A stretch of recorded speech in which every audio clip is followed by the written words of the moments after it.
नमस्कार, मी मृणाली पिळणकर. तुम्ही पाहत आहात LS मराठी.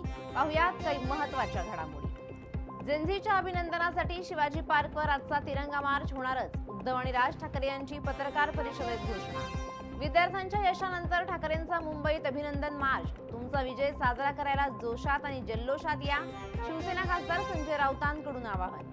भाजप कार्यकर्त्यांसाठी पदापेक्षा देश, तरुण पिढी आणि विद्यार्थी अधिक महत्त्वाचे. धर्मेंद्र प्रधान यांच्या राजीनाम्यावर अमित शहा यांची पहिली प्रतिक्रिया.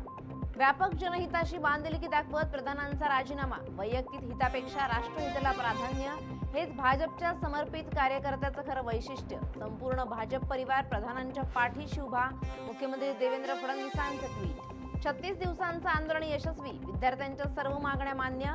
देशभक्तीपर गीतांनी आणि वंदे मातरमच्या घोषणांनी दणाणला जंतर मंतरचा परिसर. आता घरी परतू लागले सर्व तरुण. जेनझीसाठी मुख्यमंत्र्यांची मोठी घोषणा. लोकसभा विधानसभा निवडणूक लढवण्याचं वय 21 वर्ष करण्याचा प्रस्ताव आणणार. भिवंडीत कॅन्डल मार्च. विद्यार्थ्यांवरील गुन्हे मागे घ्या. आत्महत्या केलेल्या विद्यार्थ्यांच्या कुटुंबियांना भरपाई द्या अशी मागणी. 295 दिवसांचं पाणी जमा. आता मुंबईकरांना नो टेन्शन. मुंबईला पाणी पुरवठा करणाऱ्या धरणात 83.83% पाणी.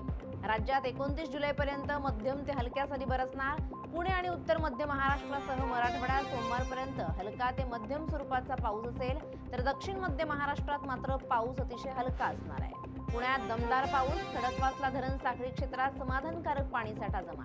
गेल्या वर्षीच्या तुलनेत पाण्याची पातळी वाढली. कोल्हापूर जिल्ह्यातील 23,316 शेतकऱ्यांना कर्जमाफी. पहिल्या टप्प्यातील यादी सर्व 1031 गावात प्रसिद्ध. जंक फूडची विक्री 150% वाढली. लहान वयातच मधुमेह, लठ्ठपणाचा धोका. पुणे ते सोलापूर प्रवास होणार जलद. पुणे सोलापूर राष्ट्रीय महामार्ग होणार 6 पदरी. अमरावतीच्या मेळघाटात 30 ते 40 आदिवासी विद्यार्थ्यांना विषबाधा.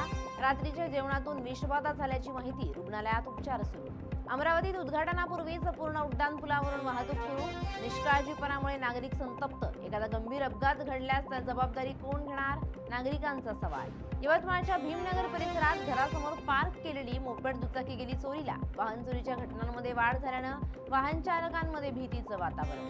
यवतमाळमध्ये 7 शेळ्या चोरीला. शेतकऱ्याची पोलीस ठाण्यात तक्रार.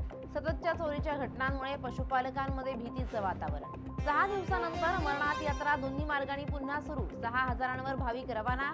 19 जुलैपासून होती यात्रा स्थगित. या होत्या आताच्या घडीच्या काही महत्त्वाच्या बातम्या.